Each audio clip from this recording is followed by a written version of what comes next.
What is going on, guys? This is All Gaming with my review of Sword Art Online Season 2, Episode 3. And this episode, it was definitely pretty enjoyable. I am glad that we learned more about Sinon's past, because that right there, I was wondering, why in the world was she acting so scared at the beginning? And I am glad that they explained it all in this episode, rather than like dragging out, because I gotta say, her past, even though it is messed up, I now understand her character so much better. But the episode itself, it focused on her, and because she's the new character here, I am glad that she's in the spotlight right now, because of course we all want to learn more about her. So I am glad that they're doing it this way. But the episode itself, it kind of starts off like with her daily life. Like, we saw her in school and stuff, but after school was over for her, we saw her now doing like this food shopping. But out of nowhere, like, these two girls, they like call her, and we see now that they like take her to this alley where we see like their leader, who's another girl. And apparently this girl right here, she wants Sinon to actually lend her some money. I believe like 10,000 yen. And of course, that right there is a huge sum of money, and there is no way that Sinon would like carry that, like on her person. And so right now, this other girl was saying that the teacher goes like to some ATM and will withdraw that, but Sinon here, she like stood her ground. And she actually, was not going to lend her the money, and she was going to leave. And that right there, I definitely felt proud of her. But then we see this one girl, she had to use her one fear to like make her seem weak and to like bring her down, because Sinon here, apparently, she is very scared of guns. Like when she holds one, or have one pointing at her, like even a finger gun, that right there will cause like this severe panic attack. And we saw now, or well, we didn't see, but we heard about how she had one recently at school where she actually passed out. And so these girls here, they were actually going to bully her into giving them some money. But then we have this one guy. He had pretended to call the cops and bring them to where they were, and we could see the girls. They just book it. And so this one guy, I believe his name was Shinkawa. I'm probably saying his name wrong, but these two are very close friends. And we see now that they go to this cafe, and so we learn that Shinkawa, he is also a player of GGO, Gun Get Online. And this guy, he is not that good, even though he does have some skills, because apparently there's like some kind of event called BOB, and we see now that Sinon, she does plan on entering this, and she actually had info on almost the top 20 players that were in the last one. So right now she like definitely had this intel, and even though this guy, even though he didn't make it to the finals, he at least made it to the semifinals. So this guy, he definitely has potential. And so from the opening, hopefully this right here, it's not a spoiler, but if it is, you know what? I'm gonna say it for the end, because obviously, at the end of the episode, we definitely saw, Death Gun. Now, we didn't see his face, but we did see some facial features. But I will say what I think it is for the end. So at first, they were talking, and apparently, like the behemoth, the guy with the minigun that we saw last week. Apparently, this guy right here, he definitely was a pretty well known player. Like, he was so freaking good that he has not died in a party, till Sinon actually defeated him. So that right there is definitely an impressive feat. And we also learned that this guy, like the reason why he could hardly move, it was because this minigun and the ammo, it was just so freaking heavy that he pretty much exceeded like the weight limit. And he could not move at all. I mean, he couldn't run. Now he could move, but obviously not that well, so he couldn't run. So even though he did seem a bit overpowered, last week, he definitely had some drawbacks as well, which is good, because you definitely don't want to make somebody seem too powerful, and yet they have the weaknesses, because that right there makes no sense. So now they're going back and forth, and apparently this guy Shinkawa, like according to him, this guy he like pretty much trash, even though he does have some skill. but apparently he is not entering the next BOB, but Sinon is, so I'm definitely looking forward to that. But we see now that like time is running late, and we see that like past 6 p.m. and so Sinon, she had to go home because she like makes her own dinner, and apparently before Shinwaka, he had tried her cooking, and he definitely, wanted to taste it again, but apparently, either she thinks that she can cook that well or something, because she was saying that when her skills improve, that right there is when he take the cooking again. And apparently, Sinon, it's obvious that she does want to over her fear, and she does want to become stronger, because we have Shinkawa. And like he'd offer her, like to walk her home after school, but apparently she did not want that because she wanted to get stronger on her own. And that right there, I definitely can't fault her for that. But at the same time, you have the people that like pick on you, like probably daily as well. It would definitely be nice if she had somebody there at her side. So I don't know why, she would turn him down. At least she could let him do that till she feels confident and strong enough so that she can walk home on her own. That right there would seem much better than like turning him down completely. But when she does go home, we see that that she does live alone, and her place, it was pretty dark. You would think that she would at least leave some kind of light on for when she does get home that late, that she won't walk into total darkness, because you never know what could happen. Now, even though she does have like the little button press for a lock, that right there might not always be enough. But when she gets home, we see her now slowly undressing, and we see that when she opens her one of her drawers, we see now that she actually had a gun in there. Now, I have no idea what kind of gun that is, because to me it just looked like a little too weird to be a real gun. So I don't know what kind of gun it was. But thanks to her holding that, we actually learned about her past. And so when she was a little girl, her father actually died in a car accident. So her and her mother, they were actually going to go live with her grandparents. But on the day, I believe they like supposed to leave or something, or I believe that they went to a bank. This man who was clearly on something, this guy was like tripping out of his mind.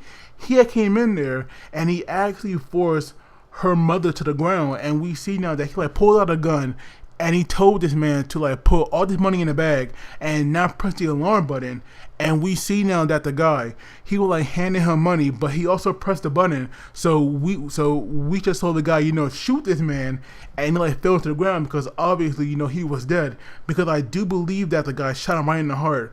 But then we saw the man point the gun at one of the female workers, and he now put the job on her, and he said that if she were too slow, then he'll do somebody else. And this time he actually put the gun on Sinon's mother.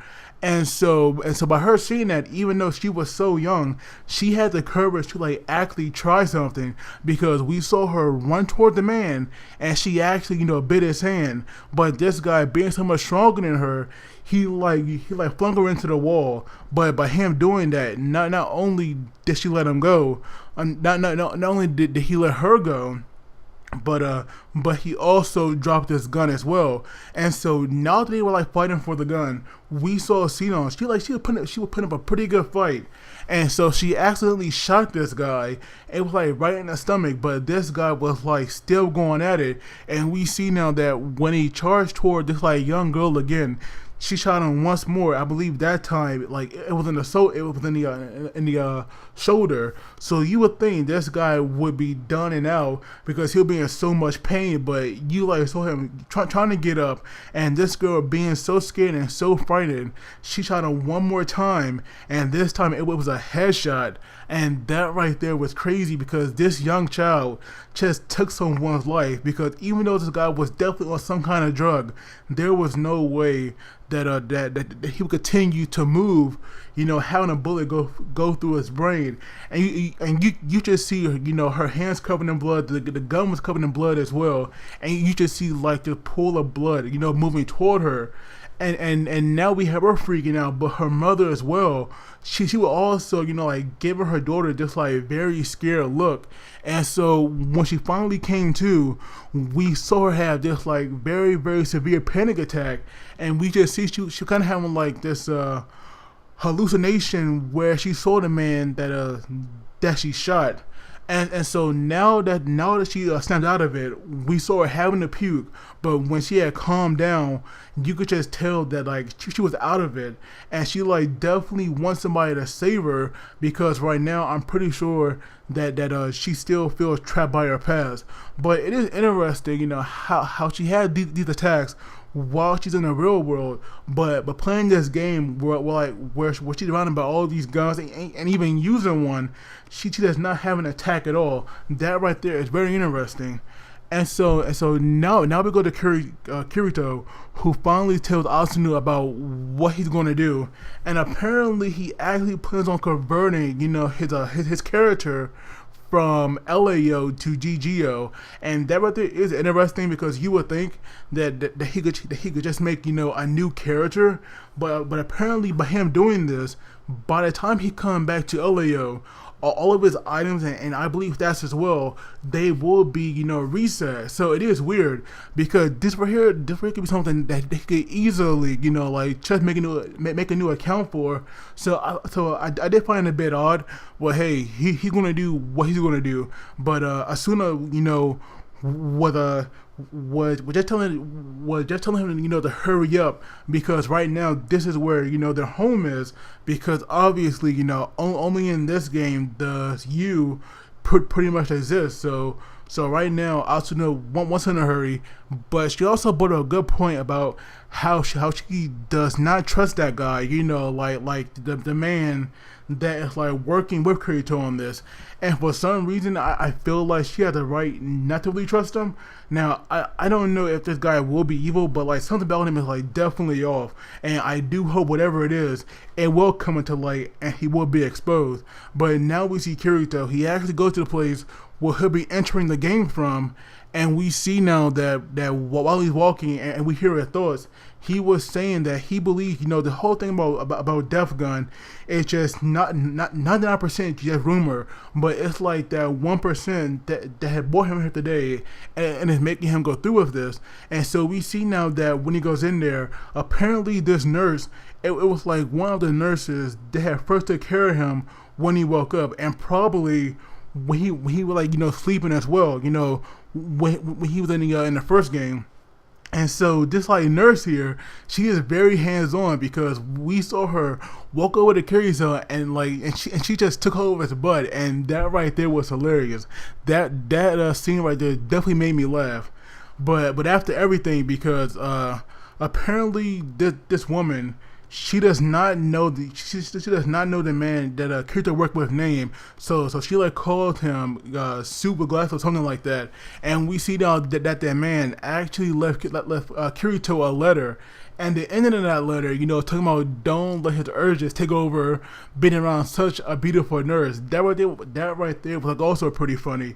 And we see now that like Kirito after he like stripped down, except wearing his pants, and even though his nurse told him that she like already seen everything, which is definitely kind of weird, because like how old is this woman, and like and how old is Kirito again? It's like definitely kind of weird, but it doesn't really matter. We like finally see Kirito. He is now entering GGO for the first time, so I definitely can't wait till next week. But then at the end, we have like these players in GGO. They were like talking, and apparently they were like wondering about these two players that were like shot by Death Gun, and they have no idea what happened to them, because nobody heard from them, and there has not been any report about their real life body as well. But apparently we have this one guy who's bold enough to actually call out Death Gun and to see if it's like real or not, and we just see the person behind Death Gun, it's like listening to them. So maybe he will make a move, but this guy, Def Gun, he was like on his computer, and you should see him, looking through the players that he had taken out, and we see now that one of the people that he actually wanted to shoot, it was Sinon, but this guy is kind of like obsessed with her, and so personally, I do believe that like Def Gun, he might actually be Sinon's like friend, Shinkawa, because from the opening and just the way Def Gun looks, I do believe it's him, but I have no idea. But of course, I would love to hear your guys' thoughts on this. But like I said, the episode itself, it was definitely good. I am glad that Sinon is definitely getting her proper light, because I do want to see more about the character, because she is new. So overall, I'll probably give the episode maybe an 8 out of 10. But of course, I would love to hear your guys' thoughts on this. But as always, please do not forget to like the video and subscribe, because that really helps me out. And you guys take it easy, and I will see you all next time.